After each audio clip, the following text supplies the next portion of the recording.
네, 코스피 오늘도 강세로 출발했습니다. 코스피 장 초반에 0.5% 오른 5015선, 코스닥은 1% 넘게 올라서 1000스닥을 넘어서 거래를 출발했는데요.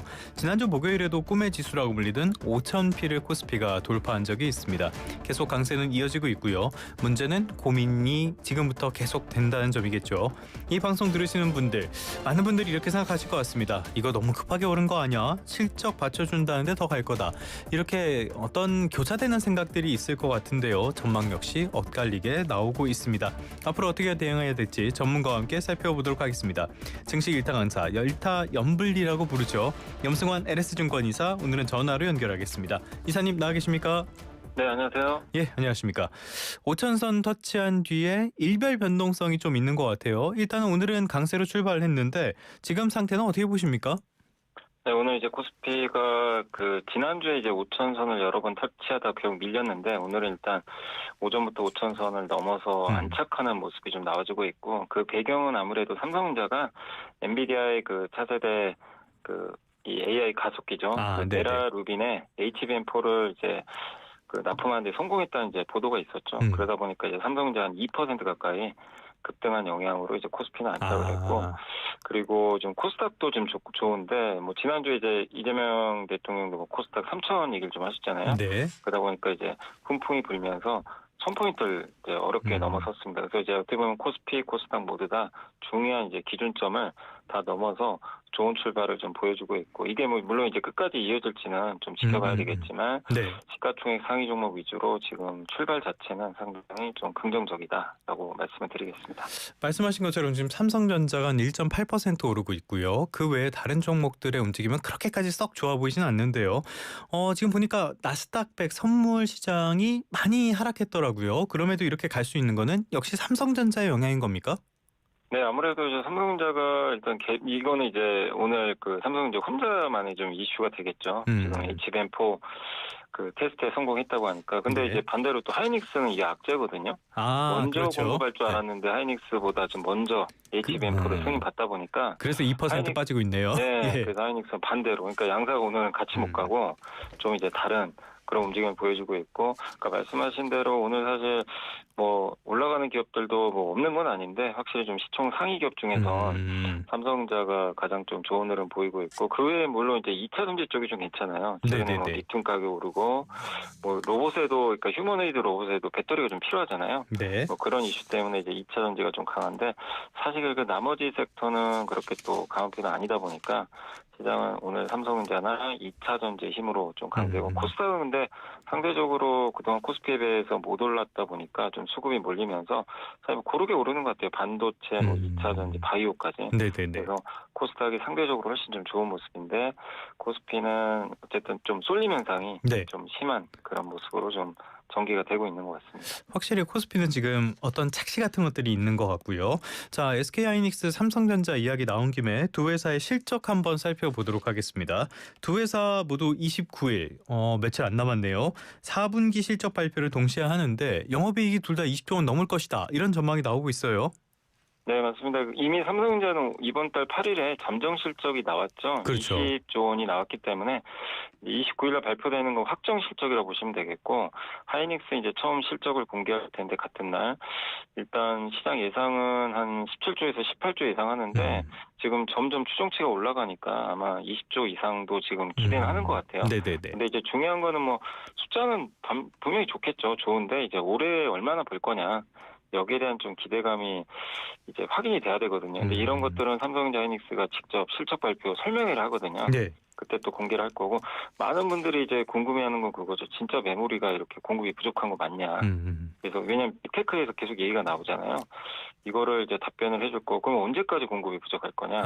시장에서 기대하는 건 27년까지거든요. 근데 그게 이제 확인을 해봐야 돼요. 뭐 생각보다 공급 부족이 빨리 끝나면 오히려 주가가 빠져버릴 수도 있고요. 그렇죠. 예상보다 27년 내내 좀 공급이 부족하다는 얘기가 나오면 계속 이제 우상향할 수가 있기 때문에 결국 숫자도 중요하지만 지금의 공급 부족의 이 강도, 또 길이가 어느 정도까지 이어질지 그걸 29일날 확인이 가능하잖아요.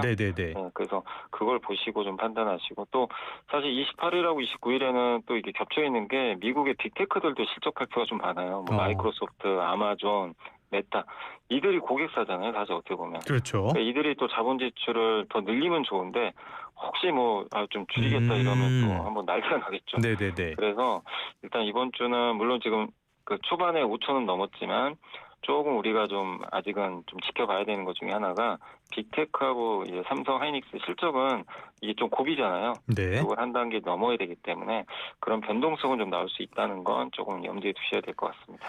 방금 말씀해주신 컨퍼런스 콜에서의 관전 포인트, 언제까지 공급 부족이 이어질 것이냐, 이 부분은 꼭 놓치지 않고 챙기셨으면 좋겠습니다. 자, 지금 상황을 이렇게 강세장이 계속 이어지다 보니까요, 거기다 반도체 기업들의 실적도 잘 가고 있단 말이죠. 증권가에서는 코스피의 상향 그 전망치를 계속 높여잡고 있습니다. 5,800에서 6,200까지 거론되고 있는데요. 일부에서는 4,000일 가능성도 제기를 하고 있어요. 어느 쪽에 조금 더 마음이 가십니까? 일단 이제 지금 그 코스피 관련해선 지금 굉장히 좀 많이 올랐잖아요, 단기간에. 네. 그러다 보니까 이제 지수에 대한 부담은 좀 있는데, 음. 근데 이제 그 지수 5천이 비싼 건 아니거든요. 사실 이제 어. PER 기준으로 10.6배 정도 되더라고요. 네. 근데 20년 평균 이 PER이 지금 10.2배 정도 되니까 아니, 지수가 이렇게 많이 올랐는데 PER은 거의 별로 오른 게 없어서 네네네. 결론은 뭐냐면 이익이 많이 올라서 그런 거죠. 네, 이익이 워낙 좀 네. 가파르게 오르다 보니까 그래서 지금 코스피 전체 영업이익이 작년에 한 300조 원 정도로 이제 예상을 하고 있는데 이제 4분기 실적 나오면 확정은 되겠지만 네. 올해는 그 400조는 넘을 거로 좀 보고 있거든요. 네. 그러니까 이제 계속 이익이 좀 증가하는 상태에서 이익 증가보다 그러니까 주가 상승보다 이익 증가가 더 좀 더 가파르다 이게. 네. 그러니까 이제 PER이 그렇게 많이 못 오르게 되는 거죠. 그래서 아직은 좀 부담이 없는 그런 상황. 그러니까 우리가 그냥 지수 하나만 놓고 보면 비싸 보이기도 해요. 이렇게 네. 올랐고 5천이면 예전보다 2배나 오른 건데 근데 이익은 그보다 더 올라 버리니까 실제 지표로 보면 그렇게 좀 부담스럽지는 않다. 그리고 사실 이게 이제 그 일본하고 독일과 비교해 보면 확실히 싼 게 일본하고 독일이 PER이 14배 정도 되거든요. 중국이 12배예요. 예. 근데 우리는 이제 10.6배니까. 싸게 싸네요. 그러니까 예. 상대적으로 보면 되게 싼 건 맞죠. 근데 이익이 한국이 이익이 더 빠르게 증가한다고 말씀을 해주셨는데 네. 이 빠르게 증가하는 거는 거의 반도체 쪽에 집중돼 있는 거 아닙니까? 그죠. 반도체가 이끌어가는 거. 근데 지수는 이건 뭐 어디든 똑같아요. 미국도 그렇고 지난 몇 년간 미국 증시 얘기할 때 M7 얘기 다 하시잖아요. 그랬죠. M7만 갔어요. 거의. 다른 업종도 뭐 나이키는 반토막 나 있고 무슨 얘기냐면 시장을 이끄는 주도 업종이 있거든요. 네. 그들이 시총이 크죠. 그들이 이익이 올라가면서 지수를 올리는 거지. 아하. 주변 기업들이 이익 증가한다고 이끄는 게 아니거든요. 지수는 원래 그렇게 움직입니다. 그래서 이게 이제 너무 쏠림 현상 걱정하는 분들도 있어요. 네. 근데 이 쏠림 현상은 당연한 현상이에요.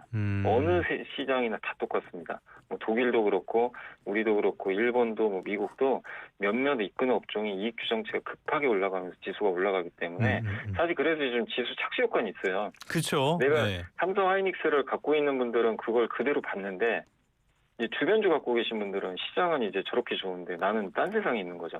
뭐 상대적으로 좀 네.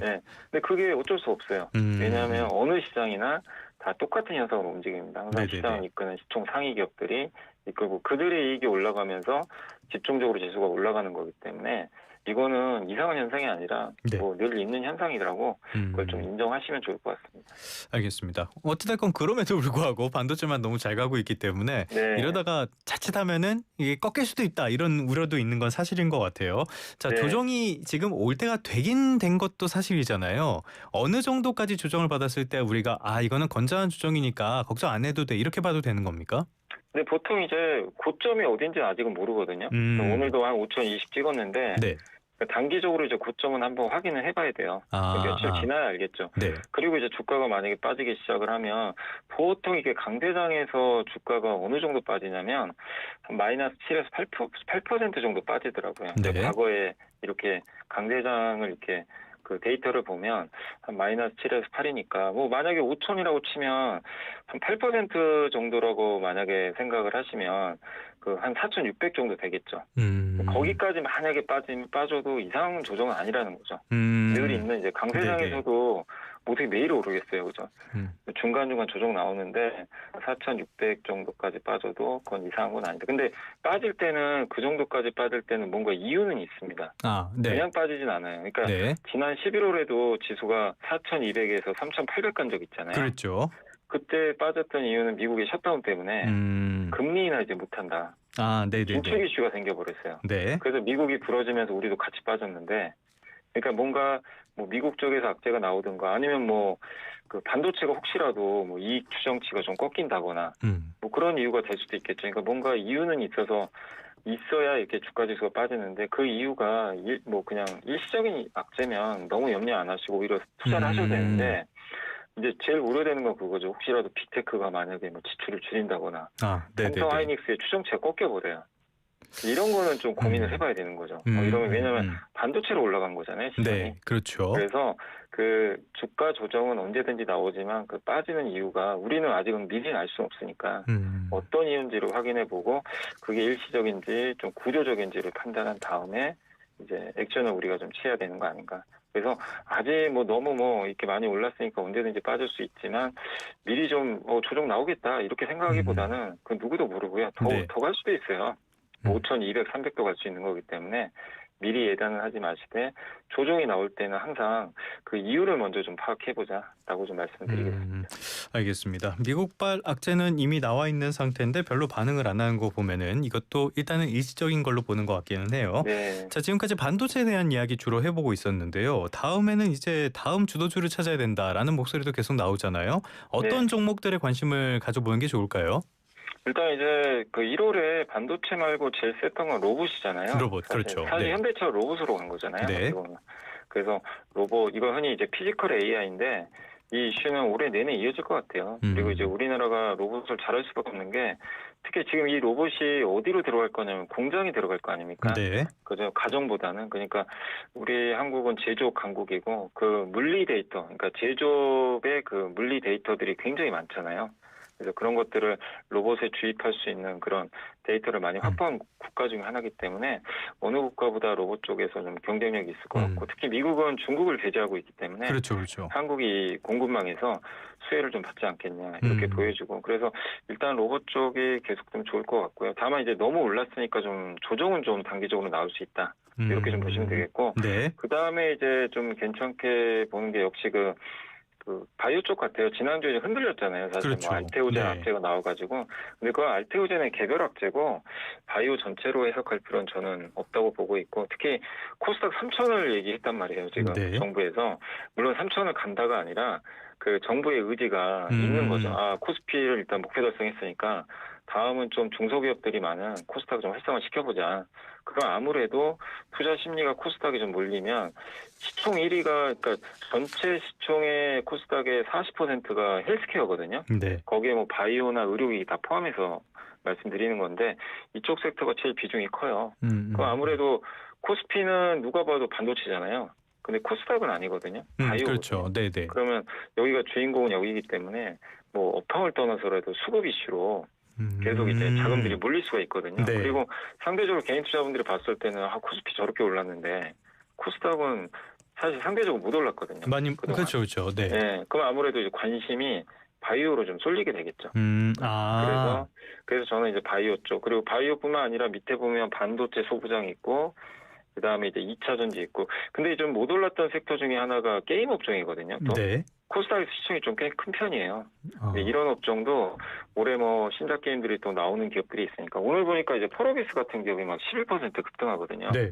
신작 게임 나올 이제 얼마 안 남았는데, 그래서 게임 업종 내에서도 올해 좀 신작 그 스케줄을 확인하셔가지고 괜찮은 신작들 나오는 기업들이 있으면 지금 수급도 괜찮아지니까 한번 이제 이렇게 지켜보는 것도 괜찮지 않나. 그래서 다음 어쨌든 그 반도체는 너무 좋았지만 그 다음으로 볼 거는 코스닥 쪽에서 뭐 바이오나 게임 같이 좀 활성화 대책 수혜받을 수 있는 그런 기업들이 되지 않겠냐라고 생각을 하고 있습니다. 바이오 수급 잘 보셔야 될 것 같고 게임 업종은 아무래도 이 게임이 시장의 호응을 받느냐 못 받느냐 이게 굉장한 네. 이슈이기 때문에 이런 것도 잘 살펴보시는 게 좋겠습니다. 이게 잘 안 돼갖고 지금 많이 어려움을 겪는 기업들도 있으니까요. 네네. 자, 코스피, 코스닥 다 살펴봤고요. 자, 그렇다면은 지금 시점에서 우리에게 제일 고민되는 건 그거예요.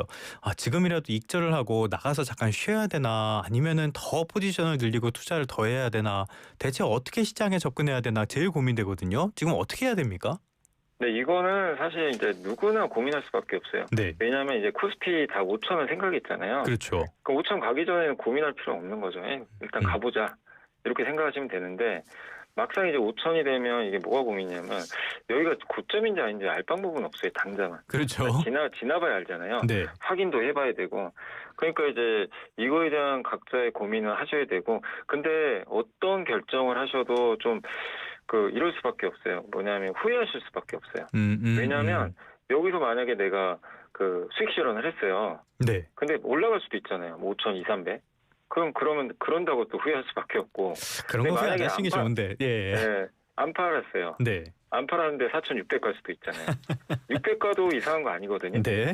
그럼 팔 걸 이럴 수밖에 없어요. 어렵네요. 그러니까 어떤 선택을 해도 왜냐하면 4,600을 갔다가 올라갈지 5,200 갔다 내려갈지 그건 알 방법이 없습니다. 네네네. 뭐 저도 알 수가 없고 그래서 이 말씀을 왜 드리냐면 후회의 강도를 좀 줄이셔야 돼요. 그래서 자기가 기준을 세워서 결정을 내리시라는 거예요. 좀 내려가는 게 두려우신 분들은 아니요 오르는 것도 좀 부담될 수도 있잖아요. 네. 그러면 비중을 일부 줄이는 거예요. 다 파는 게 아니라 뭐 예를 들면 삼성전자를 한 30% 현금을 해보는 거죠. 아, 일단은 수익을 좀 실현하고. 네, 왜냐하면 올라도 그러면 좀 남은 물량이 있으니까 남은 물량이 훨씬 많잖아요. 네. 그래서 괜찮고 그리고 내려가면 또 30% 이걸 확보해놨으니까 또 밑에서 뭐 저가에 살 수가 있잖아요. 그래서 그런 부분에선 대응이 가능하니까 그게 한 가지 방법이고 또 하나는 교체하는 것도 괜찮아요. 내가 만약에 이제 갖고 있는 기업이 너무 올랐는데 다른 업종 중에 못 오른 걸 보니까 이쪽은 지수 5천과는 좀 딴 세상에 있는 업종들도 많잖아요. 그렇죠. 네. 그럼 상대적으로 상승 여력이 커 보이잖아요. 이런 걸로 교체하는 것도 하나의 방법이에요. 아, 괜찮은데 못 가는 네. 그런 기업들. 그리고 이제 마지막은 어차피 지금 5천까지는 왔다 하더라도 지금 반도체 사이클도 좋고 지금 최근에 골드만삭스는 5,700 간다 그랬거든요. 그러니까 좀 한두 달 조정 받더라도 긴 사이클에서는 더 가지 않을까. 이렇게 좀 예상을 하시는 거 그냥 무시하고 그냥 버티는 거죠. 네네네. 뭐 내리든 올리든. 그러니까 이걸 기준을 세워서 각자 하나씩 정해서 결정을 하셔야지 그냥 아무 대책 없이 그냥 가지고만 있는 거는 그냥 기준을 안 세우고 있는 거는 되게 좀 이제 오르든 내리든 자기가 마인드 컨트롤하기 되게 어렵거든요. 그래서 제가 왜 세 가지 말씀드렸냐면 뭘 해도 후회돼요. 사실은 이거 후회 안 할 수는 없어요. 요맘때쯤이 제일 그런 데 같아요. 네. 이 셋 중에 하나 선택하셔서 그럼 마음 먹고 그렇게 하시면 설사 좀 내가 다른 방향으로 가더라도 그 후회의 강도가 좀 떨어질 수 있기 때문에 지금 5천 올라온 상황에선 그냥 어떻게 되겠지 이게 아니라 기준을 명확히 세워서 한번 대응을 하시는 게 좀 네. 좋지 않나 그렇게 말씀드리겠습니다. 알겠습니다. 이렇게 대화를 나누고 있는 와중에 코스피의 오름폭은 좀 작아지고 있습니다. 네. 지금 약간 강보합 정도에 머물러 있는데요. 끝으로 요거 하나만 간략하게 여쭤볼까요? 코스닥에 대해서 말씀을 많이 해주셨는데 코스닥 3천 가능성 이 부분은 어떻게 보세요? 3천이면 그래도 3배 가야 되니까 그렇죠. 현실적으로 지금 쉽진 않아요. 그리고 코스닥은 밸류가 코스피보다 훨씬 비싸거든요. PER도 막 20배가 넘기 때문에 네. 뭐 아시겠지만 바이오는 밸류 측정이 안 되잖아요. 그렇죠. 적자 기업이 많다 보니까 그냥 어쩔 수 없는데 그래서 이게 어떤 기업 가치나 밸류 보고 막 3천 이게 계산해서 나오긴 좀 어렵고 그렇지만 정부의 의지가 강력하니까 저는 개인적으로는 3천을 목표로 한다기보다는 코스닥을 올리겠구나. 네네네. 올라갈 확률이 높구나. 그러면 적어도 보통 여기가 1000이면 20-30% 정도는 저는 오를 수 있다고 생각하거든요. 그래서 한 1300에서 뭐 많이 가면 1500까지도 일단 염두에 두시고 코스닥도 일정 부분을 좀 확보하는 것도 저는 괜찮지 않나라고 생각을 하고 있습니다. 알겠습니다. 오늘 코스닥 2.7% 굉장히 많이 오르고 있습니다. 천스닥 넘어섰고요. 2022년 1월 코로나19 이후 4년 만에 다시 한번 천스닥을 넘어섰습니다. 지금까지 염승환 LS증권 이사와 함께했습니다. 오늘 말씀 고맙습니다. 네, 감사합니다. 온도와 습도를 항상